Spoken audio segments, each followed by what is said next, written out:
할렐루야. 감사합니다. 오늘 고린도전서 2장 14절 말씀 한번 읽겠습니다.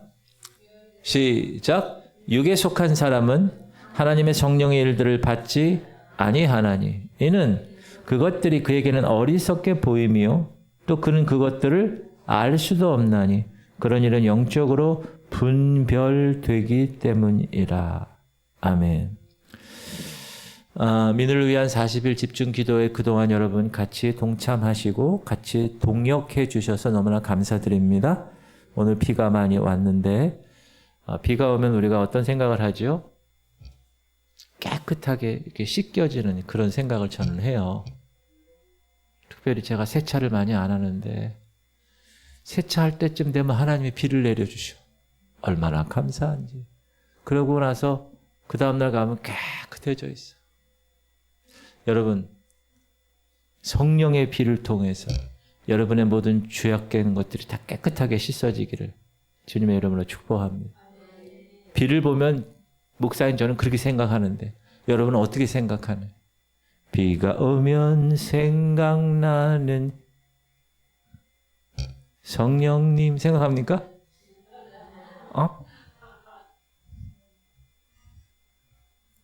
자, 우리가 이제 40일 동안 근력이 키워졌어요. 13층 계단을 올라가니까 매일 몇 번씩 올라가니까 이제 엉덩이 근육이 붙고 이 허벅지에 근육이 붙었어요. 올라갈 때마다 제가 확인해. 저는 2계단씩 올라가거든요. 이렇게 딱 올라가면 엉덩이를 딱 만져봐. 그러면 엉덩이가 땅딱해요. 근육이 붙고 있군. 그러면서 처음에 올라갈 때는 아유 이렇게 올라갔거든요. 근데 지금은 이 정도로 올라가고. 야, 그게 뭔 얘기죠? 그만큼 붙었다는 거예요. 가속도가. 그만큼 근력이 생겼다는. 우리가 이제 40일을 이렇게 하면서 여러분 영적 근력이 생겼어요. 노멘 하세요? 아멘 하세요? 그러면 그 근력을 제가 오늘 새벽에도 말씀드렸지만 가만히 근육은 내뜨면 어떻게 된다고요? 줄어들어. 근육은 계속 움직여야 근육이 생기는. 아파가지고 찢어져야 거기서 이제 근육이 생겨. 섬유줄이 새로 생기면서. 그런데 말입니다. 이렇게 우리가 끝까지 완주하고 이 여정을 주님과 함께 손잡고 모든 성도들이 다 멋지게 완주했어요. 꼭 뭐가 있는지 아세요? 방해가 있어요. 방해. 우리가 성령 충만하고 하나님의 영으로 가득 차서 성령의 사역을 감당하고 막 이러면 꼭 뭐가 있다고요? 방해가 있다. 누구의 방해? 사탄의 방해. 사탄의 방해. 그래서 오늘 제목이 뭐예요? 시작. 마귀의 방해와 성령 충만. 제목 자체가. 여러분 이런 설교는 어디 무슨 이상한 장로가 이상하다는 얘기가 아니에요. 일반적으로 그렇게 설교하지 않는다는 얘기를 드리는 거예요. 우리가 성령 충만하는 것은 단순한 선택사항이 아닙니다. 지금 너무나 혼란스러운 시대에 살아가고 있어요. 절대적인 게 무너지고 있어요. 상대적이야. 모든 게 다. 옛날에는 다 절대적인 것이 진리였어요. 하나님, 절대 하나님, 절대적인 신 이렇게. 근데 요즘은 다 하나님이야. 다 상대주의. 성령 충만을 어떤 분은 내가 은사를 받았어. 방언을 했어. 예언의 은사가 있어. 물론 그것이 성령의 은사에 하나님이 주시는 열매입니다. 그것을 넘어서는 거예요. 사실. 성령 충만은 우리의 인격과 가치관을 근본적으로 변화시키는 거예요. 내가 왜 살아야 하는가? 내 삶의 전체가 온전히 하나님께 드려지는 놀라운 영적 상태를 의미하는 것. 마귀는요, 이 성령 충만을 따라하세요. 극도로 두려워합니다. 그거 여러분 알고 계셔야 돼요. 성령 충만을 마귀는 두려워. 왜 그럴까요? 왜? 성령 충만한 성도는 더 이상 마귀의 조정 아래, 마귀 권세 아래 머물지 않기 때문에 그래. 마귀가 쉽게 이렇게 할 수가 없어요. 성령 충만한 사람. 그리고 성령 충만한 사람은 하나님의 능력, 성령의 능력으로 이 세상을 변화시켜요. 이 세상은 지금 마귀가 잡고 있는데 마귀가 잡고 있는 세상을 성령의 능력으로 변화시킨단 말이에요. 누가? 성령 충만한 사람이. 그래서 정말 중요하지만 우리에게는 마귀에게는 계속 우리에게 시비를 걸죠. 넘어뜨리려고. 마귀의 방해는 여러분 실제로 존재합니다. 그리고 그 마귀의 끈질긴 방해를 뚫고 우리가 성령 충만의 삶으로 나가는 길이 얼마나 중요한 것인지, 그리고 지금 이 마지막 시대에 얼마나 시급하고 긴급한 일인지를 오늘 여러분과 함께 나누고자 합니다. 이 세상에는 안타깝게도 오직 두 부류의 사람만 존재합니다. 하나님의 종이냐, 죄의 종이냐, 중간이 없다. 이 사람이 하나님의 종이 아니면 반드시 죄의 종이야. 성령께 온전히 붙들린 사람이냐, 아니면 사단에게 속박된 사람이냐. 성령에 붙들린 사람이 아니면 사단에게 속박된 사람이라는 거. 중간지대는 없다. 영에 속한 자냐, 아니면 육에 속한 자냐. 슬프게도 중간지대는 없다. 누구든지, 어느 누구도 이 둘 중에 하나에 속해 있다. 그래서 시작. 육에 속한 사람은 하나님의 성령의 일들을 받지 아니하나니, 이는 그들이 그에게는 어리석게 보이며 또는 그것들을 알 수도 없나니 그러한 일은 영적으로 분별되기 때문이다. 육에 속한 사람은 영적인 것을 어떻게 한다고요? 분별할 수가 없다는 거예요. 그들 눈에는 그게 어리석게 보여. 지금 여러분 세상 사람들이 교회 다니고 특별히 우리 교회처럼 이렇게 막 살아있고 생동감 있는 이런 교회 성도들의 모습을 보여주면 어떻게 하죠? 이 사람들이? 저 어리석어. 아직도 저게 뭐하느냐. 이렇게 되는 거예요. 왜? 분별할 수 없기 때문에. 그래서 맨 끝에 그러한 일은 영적으로 분별, 제가 땡땡을 친 거예요. discern, 분별, distinguish, 분별. 핵심적인 단어의 중요성을 여러분 깨달으시라. 분별. 육에 속한 사람은 하나님의 성령의 역사 어리석게 생각합니다. 왜? 경험이 없기 때문에. 어떤 목사님은 방언을 초대교회 때 이후에는 없다고, 이런 목사님도 있어요. 저는 그런 목사님을 보면 애틋해. 뭐 나쁜 놈 이렇게 얘기하는 게 아니라 불쌍하고 애틋해요. 왜? 자기가 경험하지 못했기 때문에. 자기가 경험한 내에서만 설교하고 목회하기 때문에. 성령의 역사, 능력 어리석게 여겨 무시합니다. 육에 속한 사람들은, 교회에도 여러분 육에 속한 사람이 있어요. 교회의 전통적인 어떤 형식 잘 알아요. 잘 따라요. 그러나 성령의 움직이는 이 역동성, 이 내면의 변화는 잘 몰라요. 그리고 그렇게 얘기하면 막 싫어해. 재미가 없어. 성도들 중에서도 보면. 교제하고 이럴 때 하나님의 말씀, 이번 주간 내가 하나님은 나를 어떻게 다루셨는가 막 이런 얘기를 막 하잖아요. 그럼 재미없어요. 어떤 사람이? 육에 속한 사람. 성령의 감동보다는 자신의 이성이 더 좋고 더 의존적이에요. 자신의 경험을 더 의존합니다. 세상의 가치관을 더 의존하며 살아가는 사람이에요. 누가? 육에 속한 사람. 잘 들으세요? 여러분 설교 들으시면서 그 말씀을 아유 저 권사가 들어야 돼 이러면 절대 안 돼. 아유 저 얘기를 저 집사가 들어야 돼. 그게 아니라 내가 들어야 되는 거예요.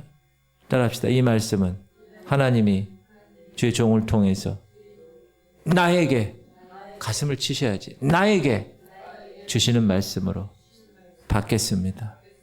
그런 태도가 너무 중요한 거예요. 아셨죠? 제가 육에 속한 사람 얘기하고 영에 속한 사람 얘기할 때 여러분이 가슴에 손을 얹고 생각을 해보세요. 자, 영에 속한 사람은 성령의 역사와 성령의 능력을 간절히 사모해. 그것들을 분명하게 분별해요. 그리고 그것을 겸손히 받아들여요. 아, 성령께서 지금 이거 우리 교회 지금 이렇게 이루시는구나. 이야. 막 가슴이 가만히 있질 못해. 그리고 영에 속한 사람은 하나님의 음성에 자꾸 귀를 기울여. 여러분 어디 가가지고 야 그렇게 음성을 듣는 게 아니에요. 말씀으로 말씀하시고 계시하시는 그 자꾸 말씀을 듣고 싶어. 야 오늘 공동체 성경 읽기 에스터. 야 이제 내일 나오는 거 죽으면 죽으리라. 그 준비기. 야 모르도게 왕을 죽이려고 암살하려는 그 모든 것들을 벌써 다 하나님이 알려줘서 에스더를 통해서 이렇게 얘기하는구나. 이야 막 그런 그 하나님의 음성 막 말씀 막 이게 사모하게 돼요. 뭐 하는 사람이? 영에 속한 사람. 그리고 성령의 인도하심을 따라 살아가는 거예요. 그 결과 영적인 진리를 깊이 깨닫는 은혜가 주어지는 거예요. 사랑하는 성도님들, 오늘 우리는 스스로에게 정직하게 질문해야 합니다. 나는 지금 어디에 속해 있는가? 육에 속한 자로 성령의 역사를 어리석게 여기고 있진 않은가? 아니면 영에 속한 자로 성령의 음성에 민감하고 그 음성에 그 인도하심을 따라 내가 살아가고 있는가? 여러분의 삶의 모습을, 여러분의 삶의 선택을, 여러분의 말과 여러분의 행동이 과연 육에 속해 있는지 영에 속해 있는지를 분명히 점검하셔야 됩니다. 중간에 미지근한 신앙, 교회에 있을 때는 영에 속한 사람 같아. 근데 밖에 나가면 육에 속한 사람하고 똑같아. 40일 집중 기도로 훈련된 후에 우리는 성령께 사로잡혀 영에 속한 사람의 삶을 살기로 결단해야 될 것입니다. 왜? 이런 악한 세대 가운데서 영에 속한 사람만이 참되게 승리할 수 있고 제대로 살아갈 수가 있기 때문에 그렇습니다. 성경은 두 건축자를 이렇게 비유합니다. 시작. 그러므로 누구든지 나의 이 말을 듣고 행하는 자는 그 집을 반석 위에 지은 지혜로운 사람 같으리니 비가 내리고 창수가 나고 바람이 불어 그 집에 부딪히되 무너지지 아니하나니 이는 주추를 반석 위에 놓은 까닭이요 나의 이 말을 듣고 행하지 아니하는 자는 그 집을 모래 위에 지은 어리석은 사람 같으니 비가 내리고 창수가 나고 바람이 불어 그 집에 부딪히매 무너져 그 무너짐이 심하니라. 두 건축자가 나와요. 집 짓는 사람이. 똑같이 집을 짓는 사람이에요. 똑같이 교회 나오는 사람이에요. 똑같이 신앙인이에요. 한 사람은 지혜로워서 집을 지을 때 땅을 깊이 파고 반석 위에 기초를 놓았습니다. 말을 듣고 행하는 자. 첫 번째 건축자예요. 하나님의 말씀대로 순종하고 내 삶이 그렇게 변화된 자. 그 사람은 비바람이 불고 홍수가 나도 그 집이 튼튼하게 서 있습니다. 이 사람, 이 첫 번째 집을 지은 건축자는 영에 속한 사람을 말합니다. 하나님의 말씀을 들었어요. 순종했어요. 그 말씀을 따라 삶의 기초를 단단히 세웠어요. 그 결과 어려움이 닥쳤어요. 돈 문제, 질병 문제, 자녀 문제, 인간관계 문제가 딱 왔을 때 흔들리지 않아요. 삶의 안정성을 보여줍니다. 그러나 두 번째 건축자, 어리석은 사람이죠. 이 말을 듣고 행하지 아니한 자예요. 하나님 말씀이 강단에서 계속 선포되고 공동체 성경 읽기를 통해서 계속 나에게 말씀하시는데 순종하지 않아요. 집 지을 때 땅을 깊이 파지 않아요. 모래 위에 기초를 놓아요. 비바람이 불고 홍수가 나요. 그 집은 무너져 버렸어요. 완전히 사라졌어요. 이 건축자, 두 번째 건축자는 육에 속한 사람입니다. 하나님 말씀 들었어요. 순종하지 않았어요. 내 생각이 더 올바르고 세상적인 방식이 더 마음에 들어서 선택한 사람. 여기서 중요한 건 평상시엔 괜찮습니다. 교회에 있는 모든 사람들 평상시엔 괜찮아요. 육에 속한 사람이든 영에 속한 사람이든 평상시는 괜찮아. 비가 오고 바람이 불고 평상시는 반석 위에 있는 집도 평상시에는 모래에 있는 집도 괜찮아요. 근데 비바람이 불고 정신없는 상황이 닥치게 되면 그때 판가름 나는 거예요. 여러분 이 건축자의 이 비유는 우리나라에서 실감이 잘 안 나는데 저 이스라엘 거기 가면은 똑같아요. 땅이. 그래서 건물을 쳐요.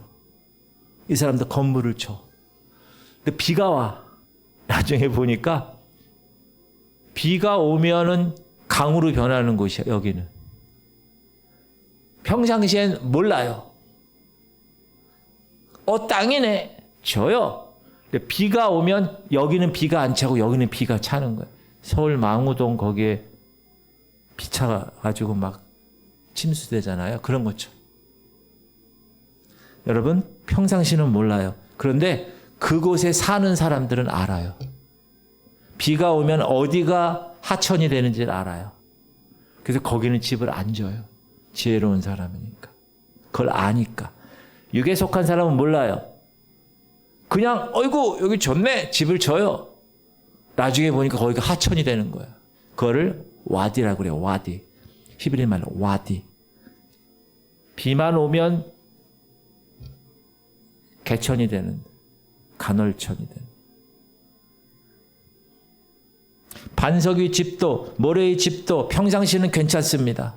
성령에 속한 사람도 육에 속한 사람도 괜찮아요. 그런데 위기가 닥쳐요.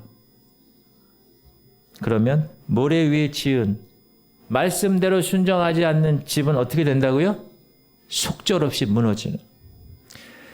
이 말씀은 우리에게 놀라운 도전을 줍니다. 어떤 것에 내가 삶의 기초를 두었느냐. 그거에 따라서 영원한 결과가 달라진다는. 다 같이 집을 짓습니다. 다 같이 교회를 다닙니다. 다 같이 예배를 드립니다. 그런데 한 사람은 하나님 말씀에 순종합니다. 영적인 기초를 쌓습니다. 민우를 위해 40일 집중기도에 참석하세요. 네. 릴레이 금식기도 하세요. 네. 공동체 성경 읽기 읽고 아멘 하세요. 네. 순종하는 사람과 아유 지금 내가 이 나이에 뭐 그걸 꼭 해야 돼? 에이 이런 사람 차이가 있을 수 있겠죠? 나중에 어떻게 된다고요? 비가 오고 바람이 불면 오늘 바람 많이 불더라고. 비 오고 제가 쓰레기 버리려고 우산을 들고 이렇게 가는데 막 날아다니는 거야. 날아다니는 거. 다 비가 다 맞았어요. 어떤 생각을 했을까요? 다음엔 차 타고 가야지.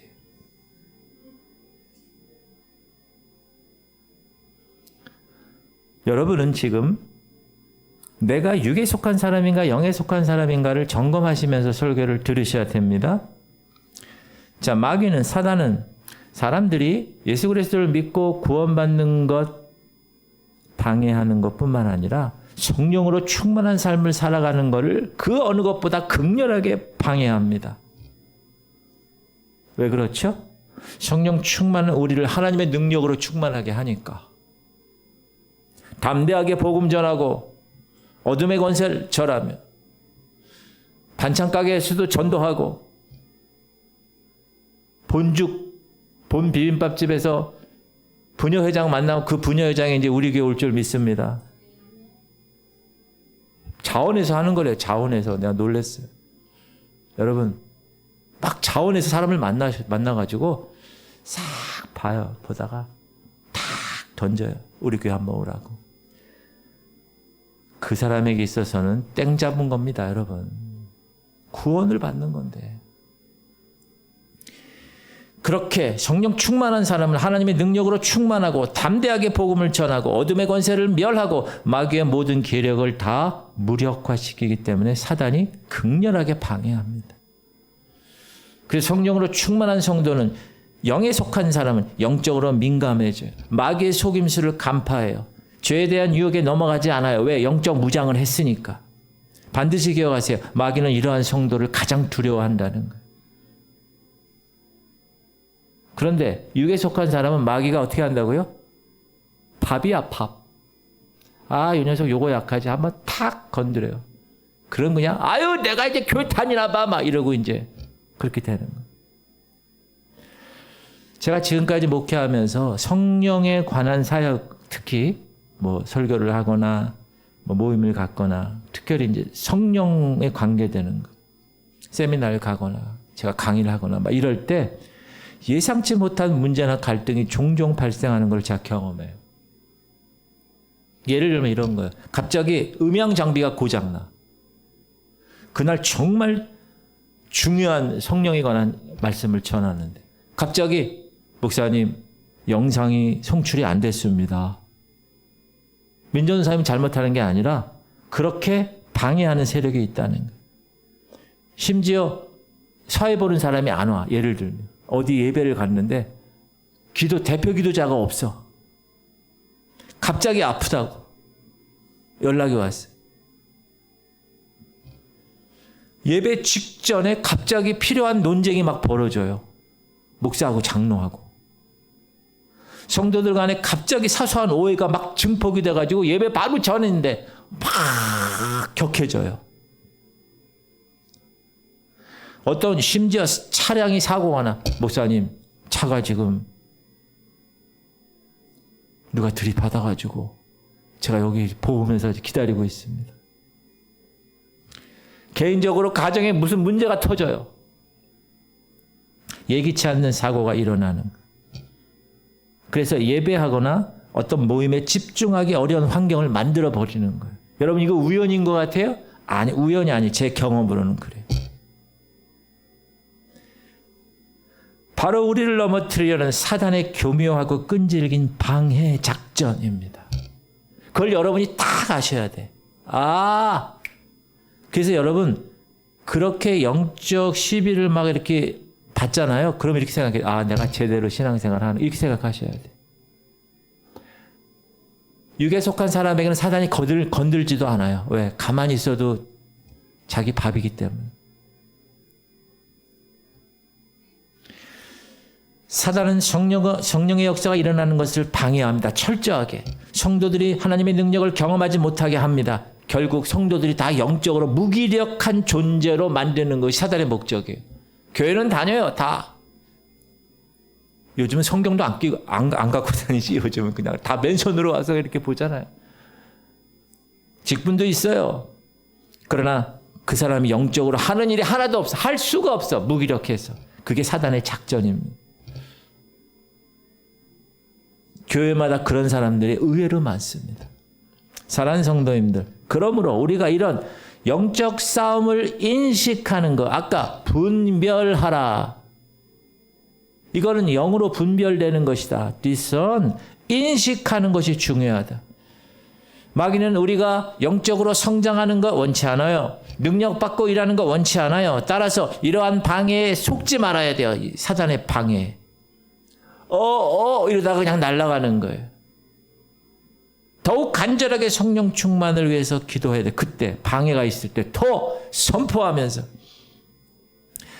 따라합시다. 마귀의 방해는 우리가 올바른 길로 가고 있다는 증거입니다. 그러므로 여러분 영적 민감함을 가지셔야 돼요.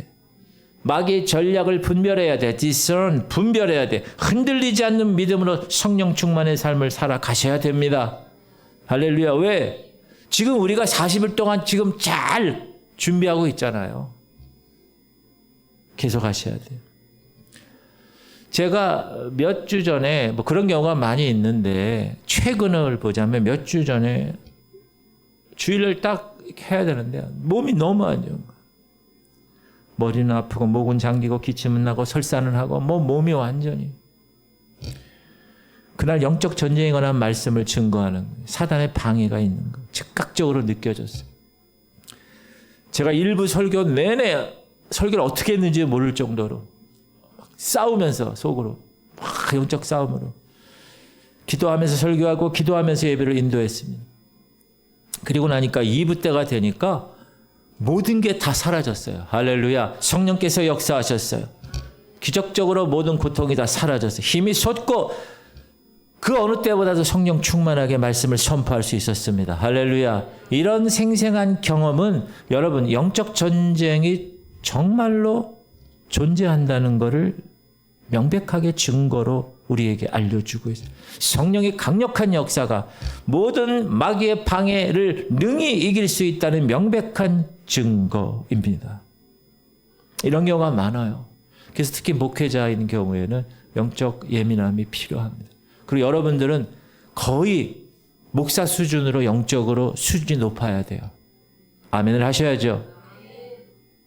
그래서 여러분이 목자로서 목장의 교회를 이끄는 거예요. 여러분이 주변에 있는 믿음이 연약한 사람 보이잖아요. 딱 잡아가지고 여러분이 목사처럼 리드하는 거예요. 그런 수준까지 올라가시기를 주님의 이름으로 축복합니다. 아멘 한다고 되는 게 아니에요. 그거는. 아셨죠? 훈련하는 게 훈련. 목사님 40일 끝났으니까 이제 새벽기도 안녕 하겠습니다. 그런 사람 제가 다 점검할 거예요. 제가. 왜 점검하겠어요? 기도하려고 점검하지. 기도하려고 제가 그분을 위해서. 성령에 속한 자는 반드시 예배를 통해서 살아계신 하나님의 임재를 경험한 사람입니다. 그래서 그에게는 그 예배가 의례적이고 형식적인 예배가 아닙니다.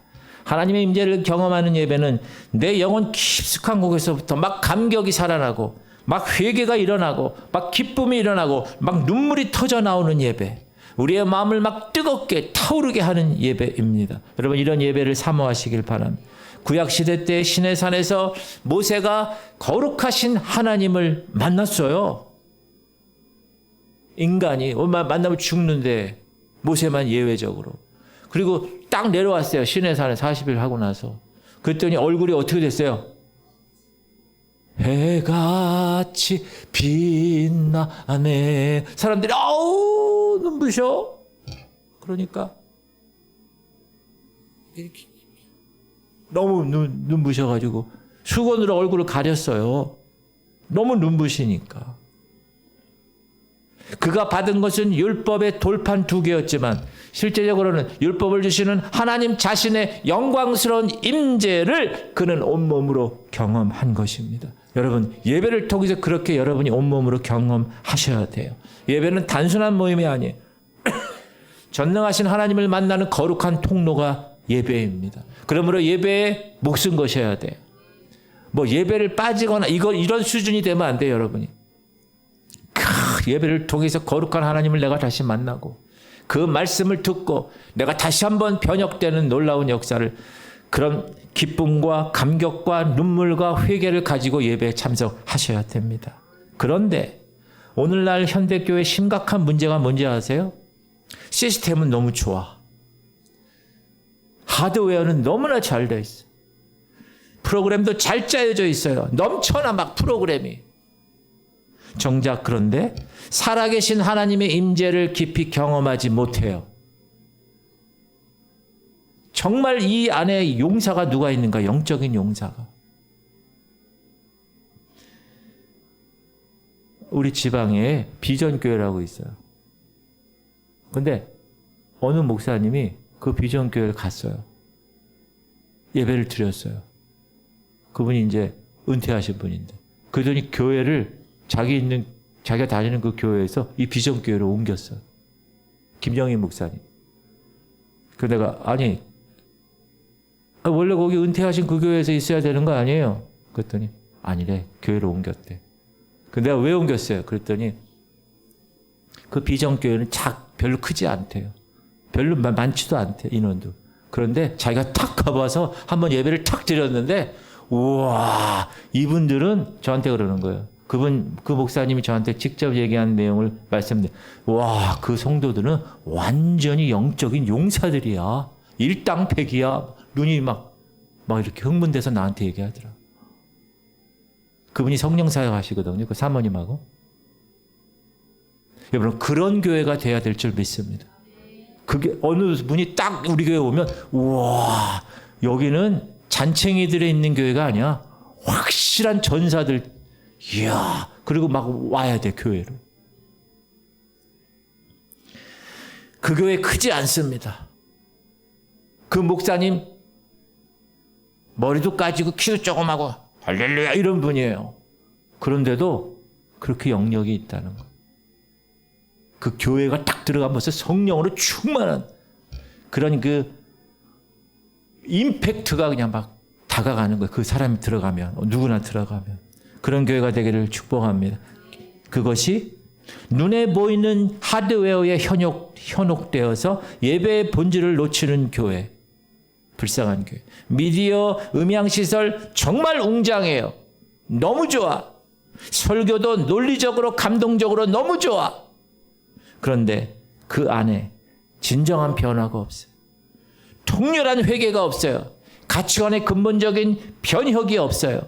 그냥 종교적인 행사, 습관적인 의식 지나지 않는다. 그 교회는 죽은 교회입니다.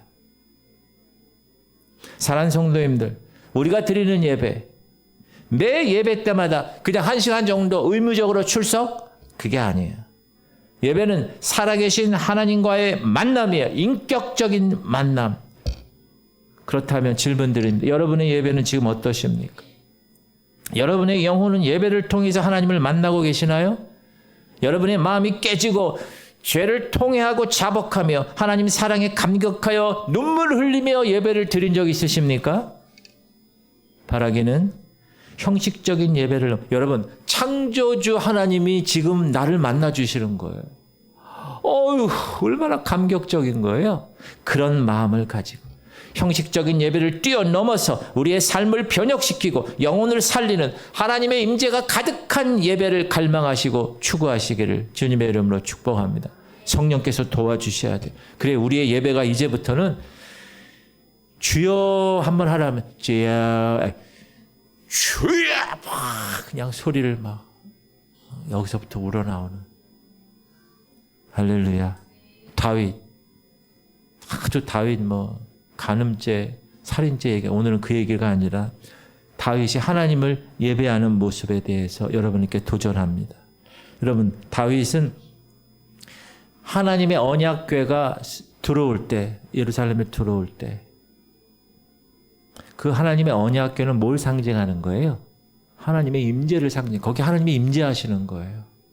그 궤가 예루살렘으로 올 때 얼마나 좋았는지, 왕인데도 춤을 추며 힘을 다해서 막 찬양한 거예요. 격렬하게. 그의 예배는 격렬했고 그의 예배는 진실했고 형식에 얽매이지 않았습니다. 갑자기 그냥 막 바지 여기 고무줄이 탁 터져가지고 바지가 막 주주주 내려와. 그런데도 관계없어. 하나님 감사합니다. 그는 왕이라는 자신의 지위도 잊어버렸어요. 형식에 얽매이지 않았어요. 오직 하나님 앞에 나는 참된 예배자. 저도 그렇게 하려고 애를 써요. 저도 예배를 인도하잖아요. 제가 하나님 앞에 1대1로 있다고 생각하고 항상 생각하고 저도 예배자로서 예배를 인도해요. 여러분. 그런 마음으로 그 하나님의 궤가 올 때 자신을 낮추고 기쁨으로 반응한 다윗. 그 결과 하나님의 임재가 그에게 임했고 그 백성들에게 임했습니다. 성경은 하나님의 궤가 들어올 때를 이렇게 묘사합니다. 시작. 하나님께서 즐거운 함성 중에 올라가시며 여호와께서 나팔 소리 중에 올라가시다. 이건 단순한 현상, 물리적인 현상이 아니라 하나님의 영광과 권능이 지금 그들 가운데 임했다는 것을 이야기하고 있습니다. 이렇게 다윗 왕의 예배는 하나님의 마음을 움직였고 그 하나님의 마음에 나오는 말, 그는 내 마음에 합한 사람이다. 그렇게 다윗을 부르셨습니다. 사랑하는 성도님들, 영에 속한 사람들, 예배 드릴 때 형식적인 의무감, 내가 장로인데, 내가 권사인데, 그런 습관적인 참여가 아니라 마음과 뜻과 힘을 다해서 하나님을 찬양하고 높일 때 실제적인 그분의 임재를 경험하게 되는 겁니다. 그 임재가 경험될 때 때로는 감격하고 때로는 기쁘고 때로는 경외함과 거룩함으로 눈물 흘릴 때도 있고, 제가 예전에 88년대 올림픽 전도 이 외국 애들이 감정이 솔직해요. 외국 애들이 찬양하면서 예배를 드리는데 성령이 임하니까 이 외국 사람, 반은 외국 사람이고 반은 한국 사람인데 외국 사람 중에서 가만히 있을 수 없으니까 막 뛰어다녀. 할렐루야 막 여기 막 뛰어다녀. 우리나라는 그러면 인문식 막 이러잖아요. 근데 거기 막 뛰어다녀. 그리고 막 여기서 막 엎어지서 막 울고 막 그냥 막 이래. 근데 한국 사람들 다 점잖아요. 여러분의 감정을 어떻게 해요? 하나님께 그대로 아뢰시기 바랍니다. 경외감이 있을 때는 두려운 마음으로, 기쁠 때는 즐거운 마음으로, 죄에 대하여 탄식하고 하나님께 회개할 때는 막 울면서, 그런 예배, 하나님이 찾으시는 예배자가 되시기를 주님의 이름으로 축복합니다. 성령 충만한 사람, 영에 속한 사람은 단지 외적인 열심이나 뜨거운 감정으로 끝나는 사람이 아닙니다. 진정한 성령 충만은 그 사람의 인격이 하나님이 원하시는 인격으로 이어지는 것입니다. 성령님이 우리 안에 들어오시면 어떻게 되는 거예요? 여기 돌덩이처럼 딱딱했던 심령이 어떻게 되는 거예요? 부드럽게. 에스겔. 시작. 또 새 영을 너희에게 두고 새 마음을 너희에게 주되 너희 육신에서 굳은 마음을 제거하고 부드러운 마음을 줄 것이며 또 내 영을 너희 속에 두어 너희로 내 율례를 행하게 하리니 너희가 내 규례를 지켜 행할지라. 돌덩이처럼 굳어있던 딱딱한 마음이 성령이 이 안에 들어가면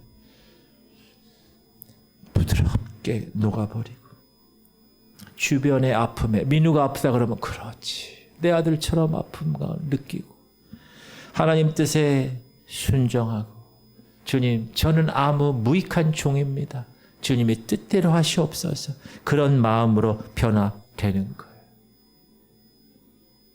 여러분, 고린도 전후서는 누가 쓴 거예요? 고린도가 쓰지 않았습니까? 누가 쓴 거예요? 바울이 누구를 위해서 쓴 거예요? 네? 데살로니가 교회를 위해서 썼나요? 고린도 교회를 썼지. 그렇죠? 거기 여러분 잘 읽어보면 그 고린도가 아주 음란한 곳이에요. 성적으로. 그런데 교인들이 교회에 모인 거잖아요. 성령의 은사도 받았어요. 12장, 13장은 사랑장이고 12장, 14장 보면 은사가 얼마나 많이 나오는지 몰라요. 그건 무슨 얘기죠? 고린도 교회 성령이 지금 열매를 줘서 은사를 받았다는 거예요. 그 사람들. 수준 높은 사람의 신앙적으로. 그러나 고린도 전후서에서 계속 사도 바울이 권면하는 게 뭐예요? 시기하지 마, 분열하지 마, 교만하지 마, 이런 거예요. 그 무슨 말이죠? 고린도 교회 성도들의 모습은 성령의 은사도 받았지만 여전히 시기하고 여전히 분열하고 여전히 교만한 상태에 있었다는 거예요. 물론 은사는 하나님이 주신 선물입니다. 능력입니다. 그러나 그 사람이 인격적으로 성령에 의해서 변화가 되지 않았다면 그 은사는 오히려 그 공동체에 해가 될 수 있어요. 전 이거를 경험한 사람, 신학교 다닐 때. 결코 유익이 되지 않습니다.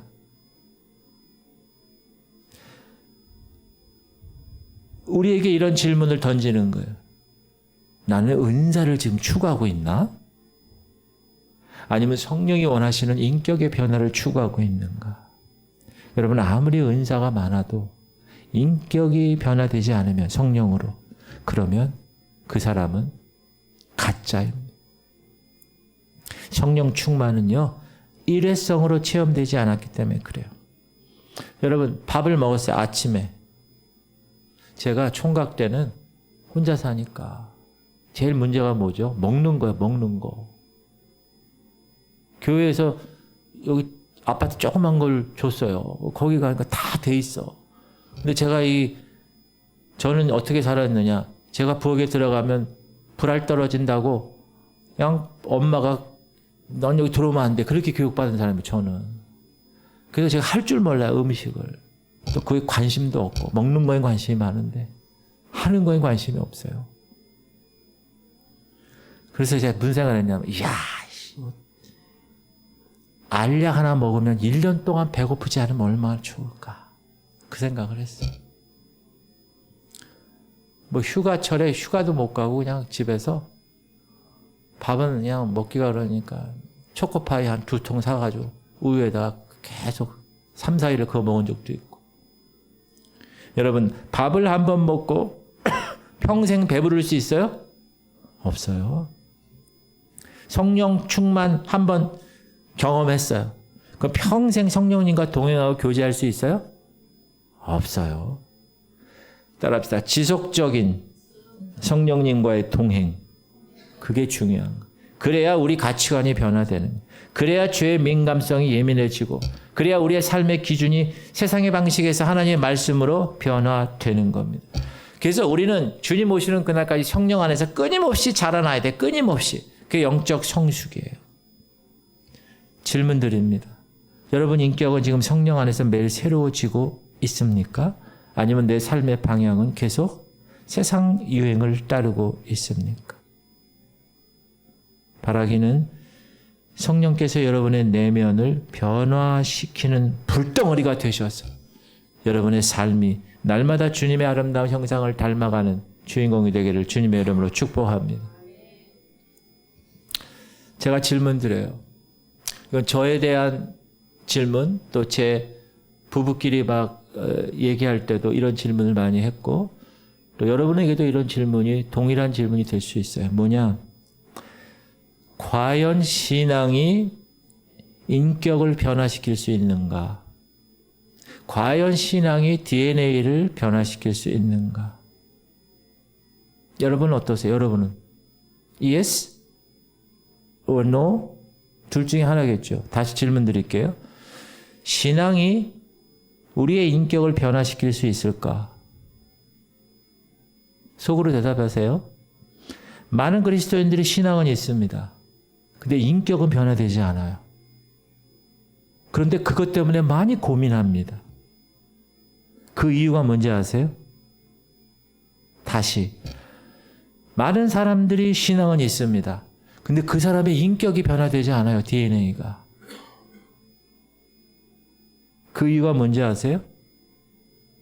따라하세요. 성령님을 한순간만 체험하고 더 이상 지속적으로 모시지 않고 살기 때문에, 그래서 변화되지 않는 거. 그러니까 여러분의 인격 DNA가 어떤 부분에 있어서 정말 죄를 범할 우려성 가능성이 99%인 경우가 있어요. 사람들마다 다 약한 부분이. 그런 약한 부분에서 내 인격이 변화될 수 있는가 고민하지 마시고 따라하세요. 나의 인격은 신앙으로 변화될 수 있습니다. 그런데 변화되지 않는 이유가 뭐라고요? 지속적으로 성령님을 모시고 살지 않기 때문에 그렇다는 거예요. 성령님은 인격이세요. 여러분, 성령님이 그냥 불덩어리나 무슨 에너지나 이게 아니에요. 성령 인격이시라고. 그러므로 그분과의 친밀한 동행이 우리의 완악한 인격을 어떻게 해요? 다듬는 거예요. 계속 변화시키는 거예요. 그게 유일한 길이라는 걸 잊지 마세요. 많은 그리스도인들이 성령을 뜨겁게 체험하는 순간을 경험합니다. 예를 들면 부흥회 갔어요. 깊은 감동 받았어요. 기도 중에 뜨거운 눈물을 흘렸어요. 방언을 받았어요. 은사를 체험했어요. 이런 경험들은 분명히 하나님이 주시는 귀한 은혜예요. 성령의 실제하심을 깨닫는 중요한 계기예요. 그러나 문제는 그것이 일회성에 머문다는 거예요. 여러분, 일출. 이야, 태양이 떠오르는구나. 멋진 일출을 감탄하게 봤어요. 근데 그 태양이 하루 종일 나를 비추는 삶을 살지 않는 거나 똑같은 거예요. 나 성령 체험했으니까 이제 신앙생활은 끝났어. 그렇게 생각하는 사람. 체험의 감격만으로 모든 것이 해결됐다고 착각하는 경우. 바로 그 경우입니다. 성령님은 일시적으로 어떤 감정이나 체험을 뛰어넘어서 우리의 삶 전체를 지속적으로 다스리고 지속적으로 변화시키는 인격이 성령님입니다. 그러므로 우리가 일회성으로 성령을 체험한 것으로는 변화될 수가 없어요. 근본적인 변화가. 왜? 우리의 죄성은 뿌리가 깊기 때문에. 우리는 죄 가운데서 태어난 완악한 인격의 소유자이기 때문에 근본적으로 일회성 체험으로는 변화시킬 수가 없습니다. 변화라는 건 뭐예요? 변화라는 건 지속적인 관계, 지속적인 노력을 통해서 이루어가는 과정, 프로세스, 그것이 변화예요. 변화. 단 한 번에. 근데 요즘은 하도 빨리 그래서 급해서 특히 한국 사람은 실수를 많이 하게 되는 겁니다. 우리가 간과해서는 안 될 중요한 진리. 성령님은 인격이시라는 거예요. 성령님은 어떤 에너지도 어떤 영적인 힘도 아니라 성령님도 우리랑 똑같이 생각하시고 우리랑 똑같이 느끼시고 우리랑 똑같이 계획하시고 우리와 관계 맺기를 원하시는 하나님 자신이 성령님이라는 거예요. 그래서 인격이신 성령님과의 관계는 일방적인 체험이 아니에요. 상호작용이에요. 성령님과 내가. 친밀함이에요.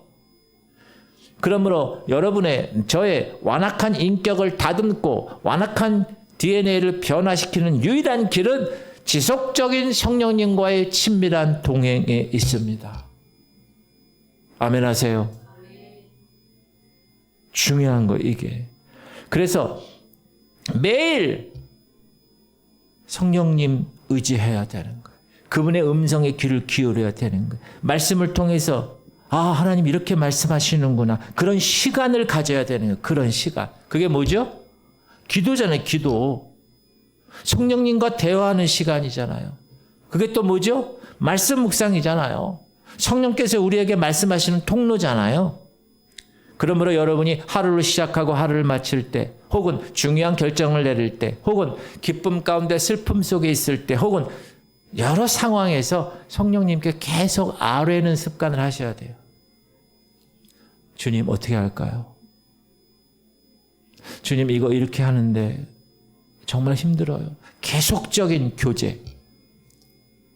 그 너무 중요합니다. 지속적인 교제. 그리고 성령님이 우리 안에서 깨닫게 하시는 거예요. 무엇을? 하나님의 뜻을. 무엇을? 영적인 원리를. 그러면 그럴 때 깨달을 때 여러분 어떻게 해야 돼요? 순종해야 돼요. 100% 순종해야 돼요. 깨달을 때. 이게 지금 이렇게 하시는 거구나. 그럴 때 100% 순종해야 여러분의 인격이 변화되는 거예요. 여러분의 인격이 변화된다는 건 무슨 말이에요?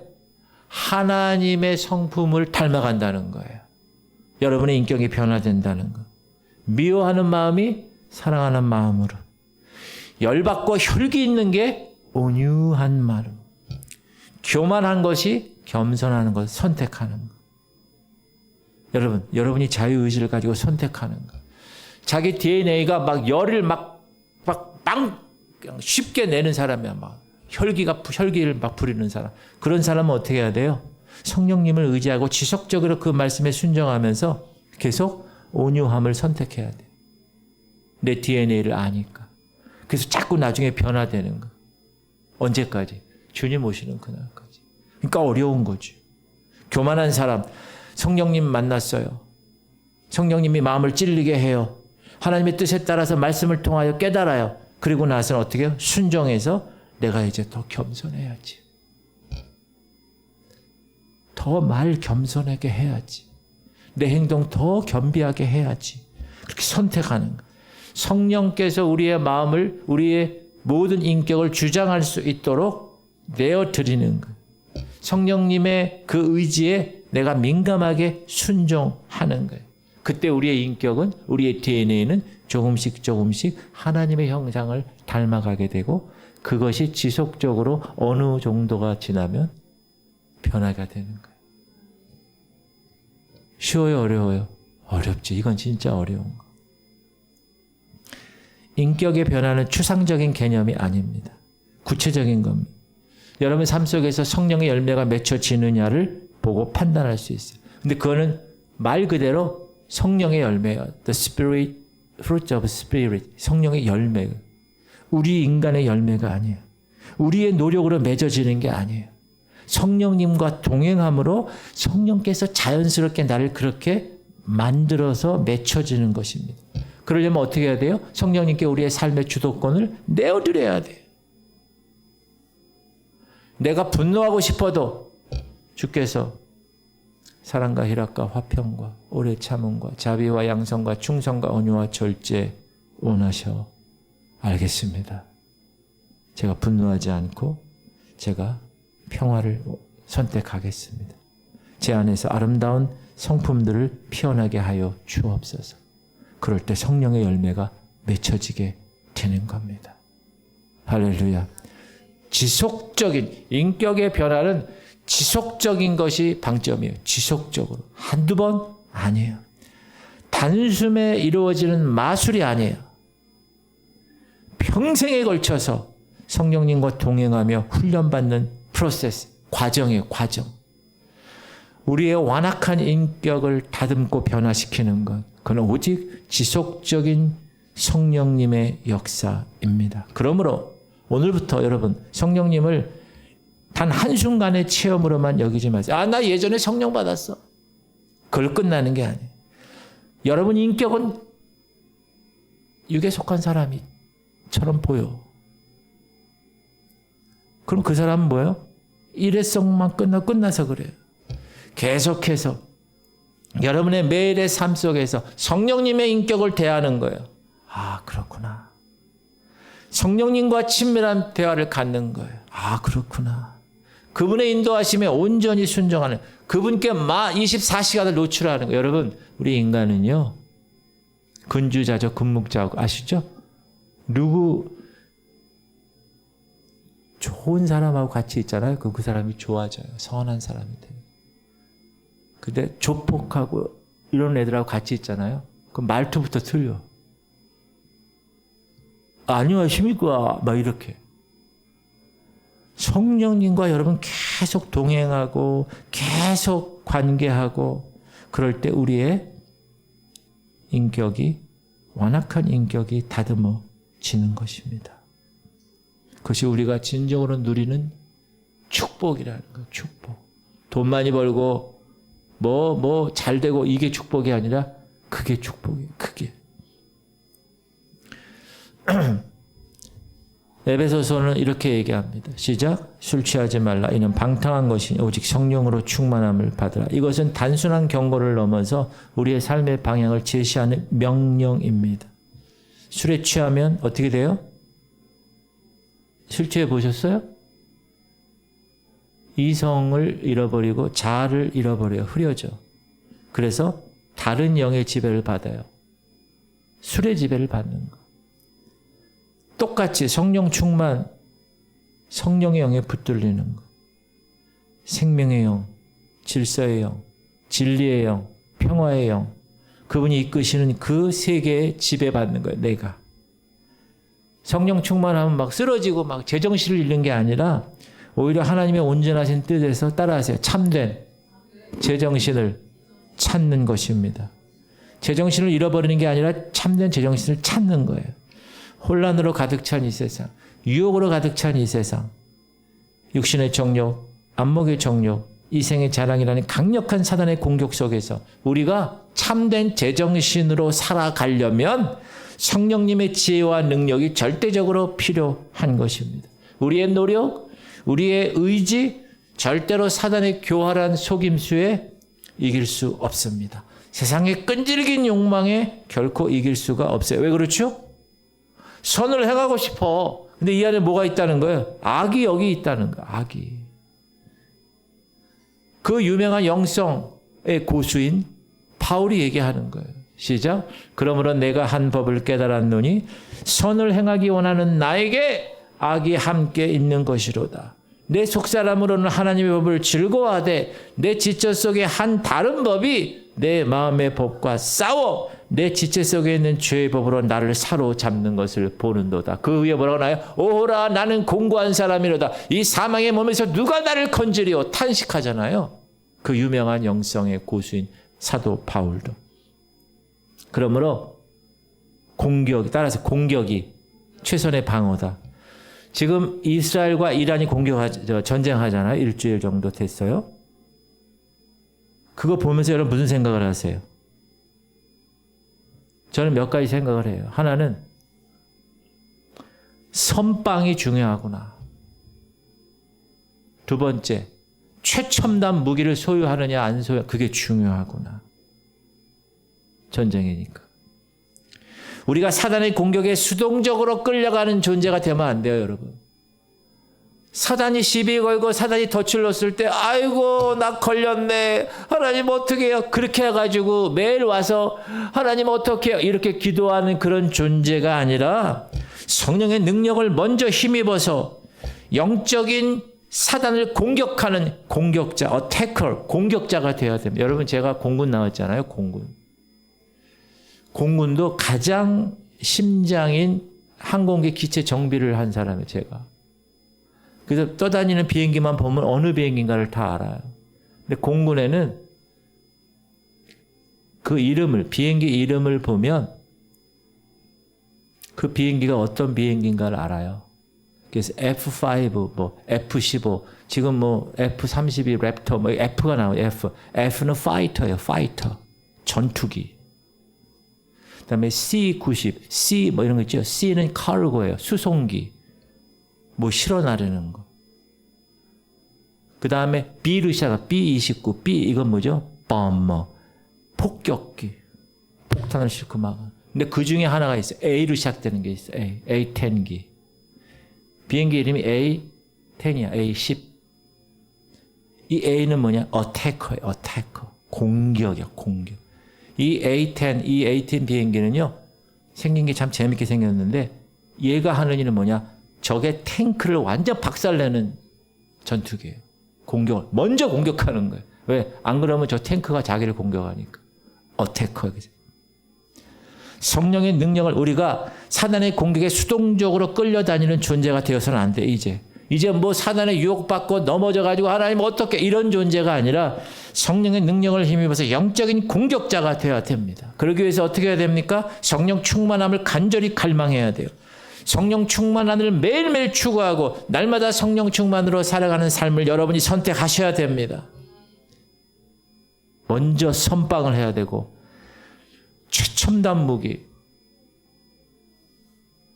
그 지하 60m, 70m에 있는 핵시설을 콘크리트로 만들어 다 걔네들은 다 안전하게 바위 밑에 그거를 뚫고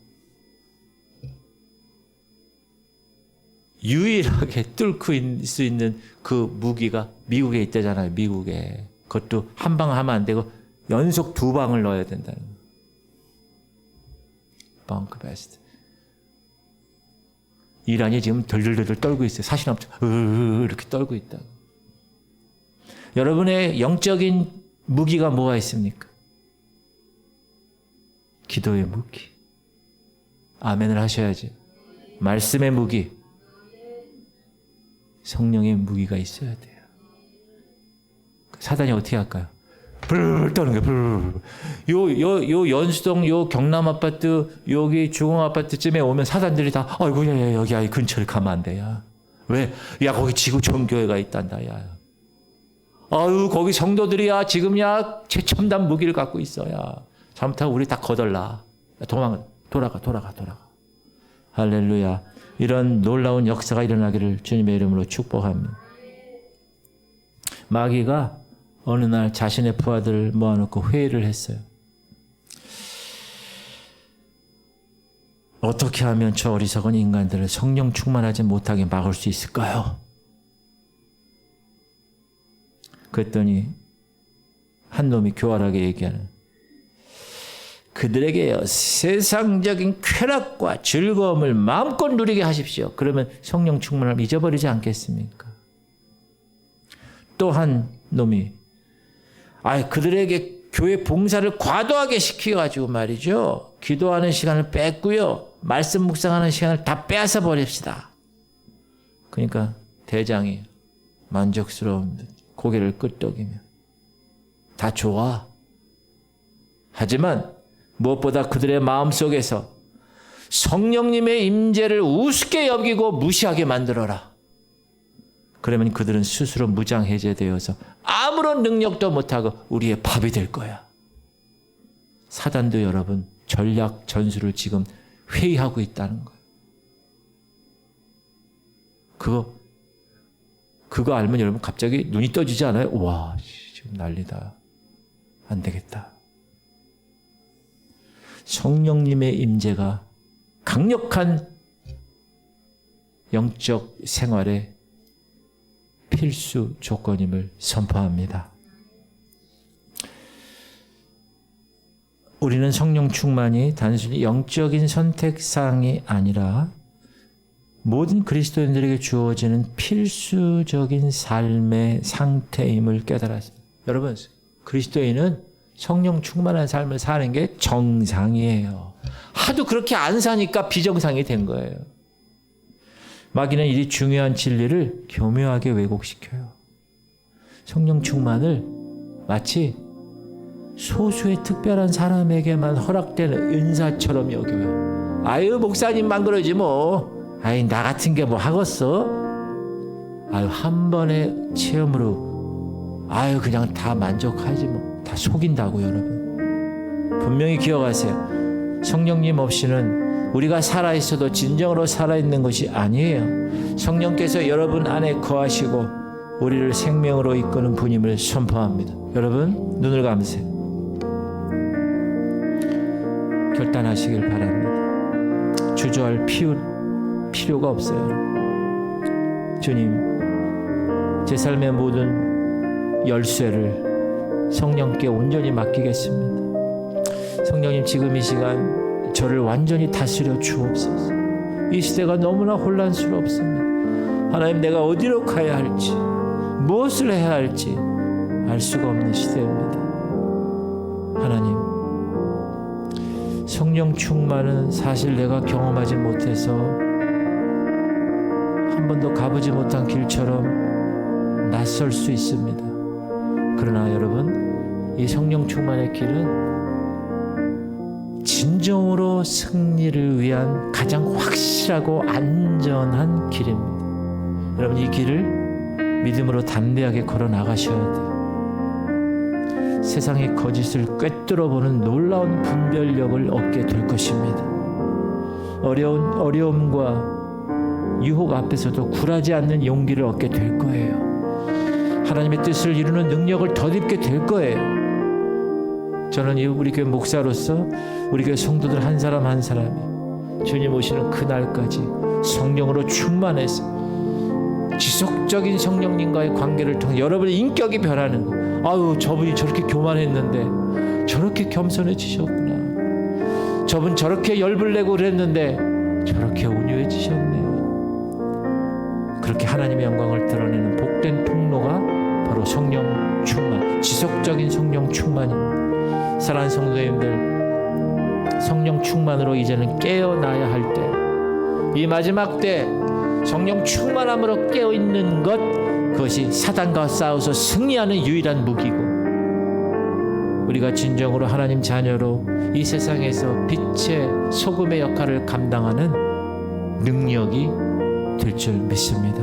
성령 충만하시기를 주님의 이름으로 축복합니다. 제가 기도 제목 드릴게요. 주님, 우리 성도님들 사단의 방해를 뛰어넘어서 성령 충만으로 승리하게 하시고, 주님, 우리 성도들이 계속적인 지속적인 성령 충만으로 내 인격이 이제 예수님의 인격으로 변화되는, 야, 저분 예수님 같아. 그런 얘기를 들을 수 있을 정도로 지속적으로 변화되고, 주님, 우리 성도들이 성령 충만으로 예배를 통해서 매 예배 때마다 하나님의 임재를 경험하고 하나님께 영광을 돌리는 그런 삶을 살게 하여 주옵소서. 우리 기도할 때 지금 35분인데 우리 50분까지 통성으로 기도하세요. 여러분, 지금 이 기도는 하나님과 여러분 1대1 관계에서 기도하는, 그 누구도 듣지 않아요. 부르짖으면서 성령 충만하기를 기도하시는 여러분 되시길 바랍니다.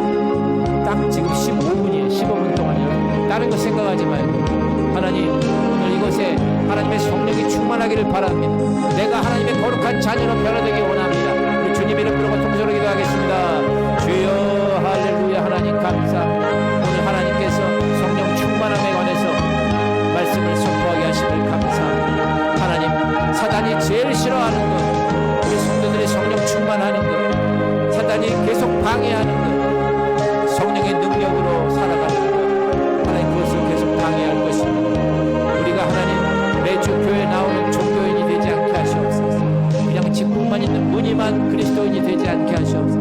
내 안에 성령께서 살아계시고 지속적으로 성령께서 나를 인도하시고 나에게 말씀하시고 나를 변화시켜 주셔서 내 완악한 인격이, 내 못된 DNA가 다 변화되는 예수님의 인격으로 변화되는 하나님의 거룩한 자녀들 되기 원합니다. 하나님, 오늘도 성령께서 이곳에 임재하여 주옵소서.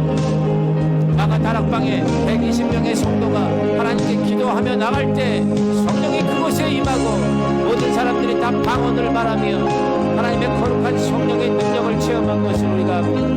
하나님, 예배를 통하여 성령의 임재를 경험하게 하시고 하나님의 임재를 경험하게 하셔 내 예배에 목숨을 걸고 하나님 집중하고 예배를 위해서 준비하고 나와 하나님께 영광 돌리는 백성들 되게 하여 주옵소서. 하나님, 우리의 성령 충만은 한 번으로 끝나는 것이 아니고 지속적으로 매일 내 인격이 되어서 내가 말하는 것, 내가 생각하는 것, 내가 행동하는 것, 나의 삶 전체가 다 하나님 성령의 인도하심을 받아 살아가는 삶, 그 삶을 살기 원합니다. 하나님, 사실을 믿음을 위한 집중 기도에서 우리가 영적인 근육을 이제 단단하게 하나님께서 주셨습니다. 하나님, 그냥 내비두면 근육이 다 사라집니다. 하나님, 이제 지속적으로 매일매일 새벽을 깨우며 하나님 말씀을 받고 성령 충만하여서 참된 예배자, 모든 예배에 나와 하나님께 예배하며 하나님의 임재를 경험하며 주의 말씀대로 순종하고 하나님께 영광과 찬양과 존귀 돌리는 모습, 그런 모습으로 살아갈 수 있도록 하나님 이 시간 역사하여 주옵소서. 이 시간 이곳에 예수의 피를 뿌립니다. 성령 충만을 방해하는 어둠의 세력은 이 시간 예수를 명한다 떠나갈지어다. 하나님의 전된 권세를 가지고 내가 너를 저주하고 저항한다. 우리 성도들의 삶 가운데서 떠나갈지어다. 모든 사악하고 더럽고 폐역한 어둠의 영들아, 하나님 견고한 진을 파는 강력한 하나님의 능력이 이곳에 임하여 주옵소서. 하나님, 우리의 씨름은 영혈과 영에 대한 것이 아니오 정사와 권세와 이 어둠의 세상 주관자들과 하늘의 낙한 영들을 대함이라고 분명히 말씀하셨사오니 하나님, 이스라엘과 이란이 공격 전쟁하는 것처럼 우리가 영적 전쟁에 지금 한가운데 서 있습니다.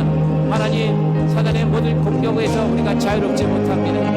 그러나 성령 충만함으로 우리가 먼저 선제 공격하고 하나님이여, 성령께서 우리에게 행하실 놀라운 일들을 다 마음 가운데 품고 이 모든 것들을 감당하게 하여 주옵소서. 우리는 부족합니다. 연약합니다. 하나님, 성령 충만은 우리 성도들이 그냥 선택하는 그런 사항이 아니라 반드시 필수적인 정상적인 삶의 상태임을 선포하고 사단이 교묘하게 성령 충만함을 방해할지라도 하나님, 우리는 하나님의 거룩함을 이루는 백성 되게 합니다. 목사님만, 전도사님만 성령 충만하면 되지 않습니까? 하나님, 그런 잘못된 속임수에 빠지지 않게 하시고 모든 사람들이 반드시 거듭난 사람이라면 성령으로 거듭났기 때문에 성령의 충만함을 매일매일 유지해야 정상적인 것처럼 하나님, 한 번에 뜨거운 체험했다고 속임을 아버지 던지더라도 하나님, 성령 없이는 우리는 살아있어도 정말 살아있는 것이 아님을 선포하며 우리의 육신에 속한 사람으로 살지 않고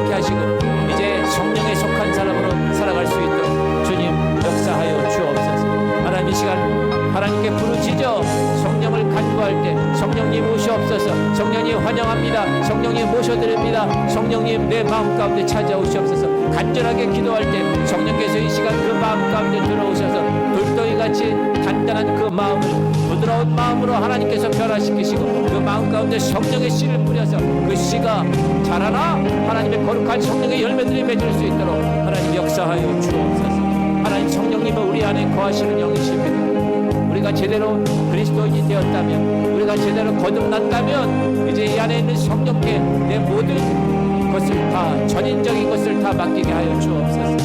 내 모든 주권을 다 이양하게 하시옵소서. 내 주도권을 그분에게 다 이양하게 하시옵소서. 하나님, 나는 있는 것이 아니고 이제 더 이상 내가 존재하지 않고 나의 삶의 의자에 성령께서 앉아 계셔서 성령의 말하게 하심을 따라 말하고 성령의 행동하게 하심을 따라 행동하고 성령 충만한 사람으로 살아갈 수 있도록 하나님 이 시간 역사하여 주옵소서. 기도하는 것이 우리의 자연스러운 습관이 되게 하시옵소서. 기도하는 것이 하나님 힘들지 않도록 인도하시고 매일매일 기도하며 매일매일 말씀을 읽는 것이 아버지 힘들지 않도록 인도하시고 하나님 말씀이 이렇게 너무나 달고 오묘하고 아버지 꿀처럼 송이 꿀처럼 달구나. 말씀을 읽을 때마다 그렇게 내 내면이 변화되게 하시고 기도할 때마다 내 모든 것들이 변화되게 하시고 하나님의 거룩한 삶으로 성령 충만한 삶으로 변화되게 하여 주옵소서. 오 하나님, 오 주님, 하나님 오늘도 승리하게 하시고 영적 전쟁에서 승리하는 것은 성령 충만밖에 없습니다. 하나님, 우리가 언제까지 사단의 공격에 맞으며 질질 끌려다니며 묻어 터져가지고 하나님 고쳐주세요.